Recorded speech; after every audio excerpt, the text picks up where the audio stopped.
Ցեղասպանության կանխարգելման Լեմկինի ինստիտուտը բաց նամակով դիմել է ԱՄՆ նախագահ Դոնալդ Թրամփին պահանջով անհապաղ միջոցներ ձեռնարկել Ադրբեջանում պահվող հայ բանտարկյալներին ազատելու համար։ Ինստիտուտը կոչ է անում պատանդներին վերադարձնել մինչև հունվարի 6-ը հայ առաքելական եկեղեցու Սուրբ Ծննդյան տոնը։ Նամակում Թրամփին հիշեցնում են իր նախընտրական խոստումը պաշտպանել հայ քրիստոնյաներին։ Կազմակերպությունը նշում է, որ հայերի ազատումը կլինի Թրամփի մարդասիրական հաղթանակը եւ կուժեղացնի ԱՄՆ ազդեցությունը տարածաշրջանում, մասնավորապես Ադրբեջանի, Թուրքիայի եւ Իսրայելի նկատմամբ։ Ըստ Լեմկինի ինստիտուտի, հայ գերիների ազատ արձակումը միակ քայլն է տարածաշրջանում իրական խաղաղություն հաստատելու համար։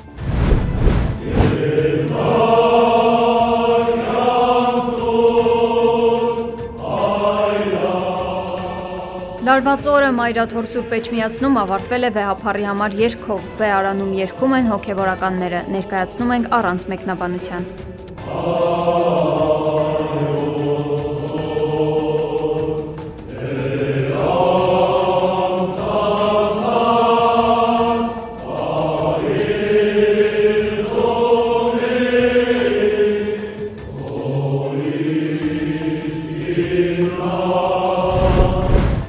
Տեր-Վրդանեսի համար որոշիչ են մոտակա 72 ժամերը, սոցցանցի իր էջում գրել է Մայրաթորի քրիստոնեական դաստիարակության կենտրոնի տնօրեն, հոգեշնորհ Տեր Զաքարիա Ծայրագուն վարդապետ Բաղումյանը։ Վարդապետի խոսքով երեցկինը մի քանի րոպե տեսակցել է նրան եւ խոսել։ Տեր հայրը մեկ հարց է տվել՝ ամեն ինչ կարգին է Մայրաթորում։ Հայր Զաքարիան խնդրել է բոլորին աղոթել Տեր-Վրդանեսի համար։ Նրա փոխանցմամբ Տեր-Վրդանեսը սուրմկանային ինֆարկտ է ստացել, անհրաժեշտություն կար ստենտավորման, քահանայի ինքնազգացողությունը վատացել էր Մայրաթորում։ Մայրաթորի տարածքից ոչ ադեկվատ եւ սադրիչ վարքագիծ դրսեւորող 5 անձ հեռացվել է, ձերբակալվածներ չկան, հայտնել է ներքին գործերի նախարարության մամուլի խոսնակ Նարեկ Սարգսյանը, սակայն Սարգսյանը չի հայտնել, թե հեռացված քաղաքացիները որ թևից էին, կաթողիկոսին աջակցողների, թե նրա հրաժարականը պահանջողների։ Փաշինյանն այլևս դուրս է օրենքի շրջանակներից, նա ոչ միայն հանդես է գալիս որպես օրինազանց, այլև մտադիր է ոտնահարել ինչպես եկեղեցական կանոնները, այնպես էլ Հայաստանի սահմանադրությունը։ Facebook-յան հայալեզու իր էջում գրել է միջազգային իրավապաշտպան Ռոբերտ Ամստերդամը։ Ես հետևում եմ այս ամոթալի իրադարձություններին եւ իմ լիակատար զորակցությունն եմ հայտնում այդ տաճարում գտնվող իմ բարեկամներին։ Կառավարության գործողությունները հակասում են Եվրոպական կոնվենցիայի 9-րդ հոդվածին եւ ամբողջությամբ դուրս են թե Հայաստանի պետական օրենսդրության, թե միջազգային իրավունքի տիրույթից։ Ամոթ բոլոր նրանց, ովքեր կատարում են այս ապօրինի հրամանները, գրել է փաստաբանը։ Երևանի TV97 երթուղին սպասարկող Զոնգթոնգ մագնիշի ավտոբուսը հայտնվել է Նուբարաշենի ձորում, վարորդը վնասվածքներ է ստացել։ Ֆոտոլրագրող Գագիկ Շամշյանի տեղեկություններով ժամը 22:15-ի սահմաններում ավտոբուսի վարորդը մեքենան կայանել է իջել սուրճ գնելու։ Քիչ անց նկատել է, որ ավտոբուսը հետընթաց շարժվում է դեպի ձորը, կոտրելով գազախողովակներ։ Փորձելով կանգնեցնել ավտոբուսը, ստացել է վնասվածքներ եւ հոսպիտալացվել։ Դեպքի հանգամանքները պարզվում են։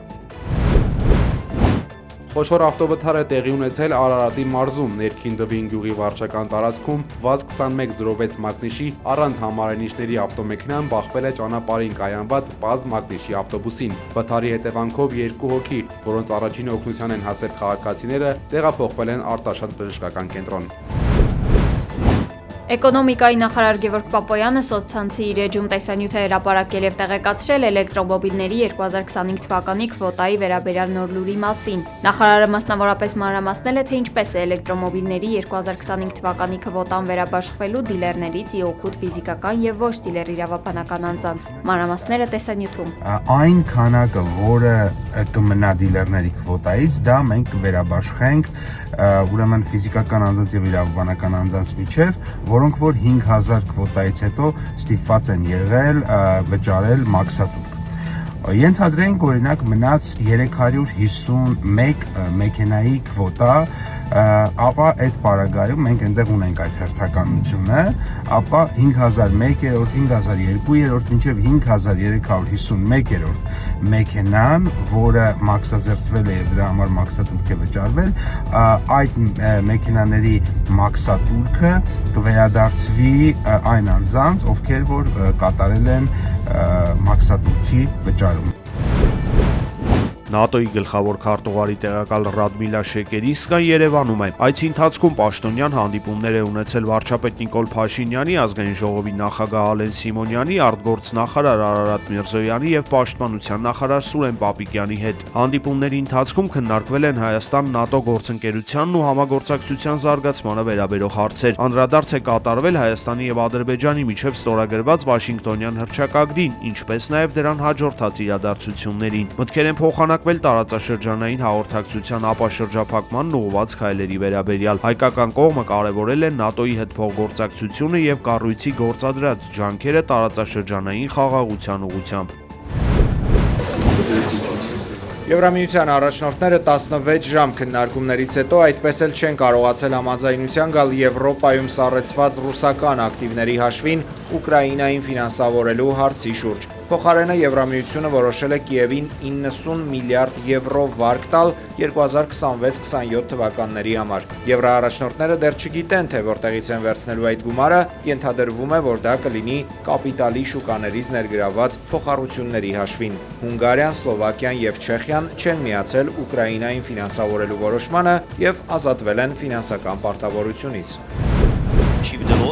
Ուկրաինայի նախագահ Վլադիմիր Զելենսկին խոստովանել է, որ երկիրն արդեն հակաօդային պաշտպանության որոշ համակարգերի համար հրթիռներ չունի։ Նա դժգոհել է, որ առանց Եվրոպական միության նոր ֆինանսավորման անօդաչու թռչող սարքերի արտադրությունը կնվազի, ինչի հետևանքով Ռուսաստանը մեծ առավելություն կունենա այդ հարցում։ ԱՄՆ-ն մեզ դեռ չի տեսնում ՆԱՏՕ-ում, ասել է Զելենսկին։ Հնարավոր է, որ ապագայում դիրքորոշումը փոխվի, գուցե ինչ-որ մեկը հասկանա, որ ուկրաինական ուժեղ բանակն ամրապնդում է ՆԱՏՕ-ն, այլ ոչ թե հակառակը։ Ուկրաինայի նախագահը նաև շեշտել է, որ իրենք ցանկանում են, որ ռուսական սառեցված ակտիվները բանակցային գործընթացի մաս չլինեն։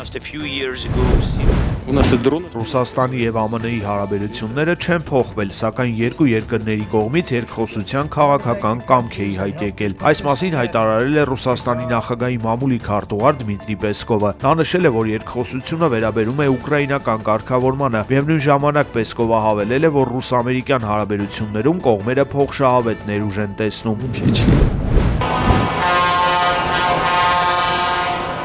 Եվրամիության մայրաքաղաքում տեղի ունեցած դրամատիկ իրադարձությունները ստիպել են եվրոպական առաջնորդներին գնալ զիջումների։ Հազարավոր ֆերմերների բուռն բողոքի ակցիաները, որոնք ուղեկցվել են ոստիկանության հետ բախումներով, տվել են առաջին քաղաքական արդյունքը։ 10,000 ֆերմեր Ֆրանսիայից, Գերմանիայից, Լեհաստանից եւ Իտալիայից մոտ 1000 տրակտորներով կատվածահար են արել Բրյուսելի երթևեկությունը։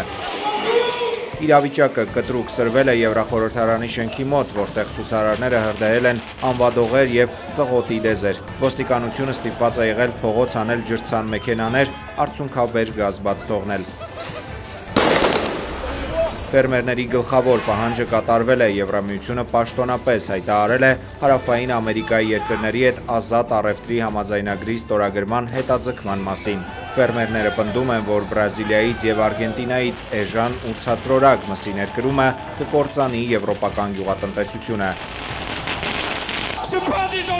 Ֆրանսիայի նախագահ Էմանուել Մակրոնը եւ Իտալիայի վարչապետ Ջորջիա Մելոնին հստակ հասկացրել են, որ առանց տեղական արտադրողի շահերը հաշվի առնելու գործարքը չի ստորագրվի։ Բացի առևտրային գործարքից լարվածության պատճառ է դարձել նաև Եվրամիության 2028-2034 թվականների բյուջեի նախագիծը։ Ֆերմերները զայրացել են նախատեսվող 90 միլիարդ եվրոյի սուբսիդիաների կրճատման եւ կանաչ գործարքի խիստ սահմանափակումների պատճառով, որոնք թանկացնում են արտադրությունը։ Թեև այս պահին Բրյուսելում իրավիճակը հանդարտվել է, ֆերմերային միությունները զգուշացրել են, որ սև սուրբ ծնունդ կկազմակերպեն եւ կփակեն խոշոր մայրուղիները տոների նախաշեմին, եթե Եվրամիությունը չվերանայի բյուջետային քաղաքականությունը։ Մեքսիկայում քաղաքի գլխավոր տոնածառի լույսերի վառման հանդիսավոր արարողության ժամանակ միջադեպ է տեղի ունեցել, երբ հավաքվածները հաշվել են մինչև 3-ը, լույսերի վառվելու հետ բռնկվել է ամանորյա Եղևնին։ Միջոցառման մասնակիցներն արագ տարհանվել են։ ԱՄՆ Հյուսիսային Կարոլինայի տարածաշրջանային օդանավակայանում Քեսնա 550 մասնավոր ինքնաթիռ է վթարի ենթարկվել։ Վթարի հետևանքով կա 7 զոհ, որոնց թվում են եղել NASCAR ավտոմրցարշավի նախկին վարորդ Գրեգ Բիֆլը եւ իր ընտանիքը։ Լուրը հայտնել է ավտոմրցարշավային կազմակերպությունը։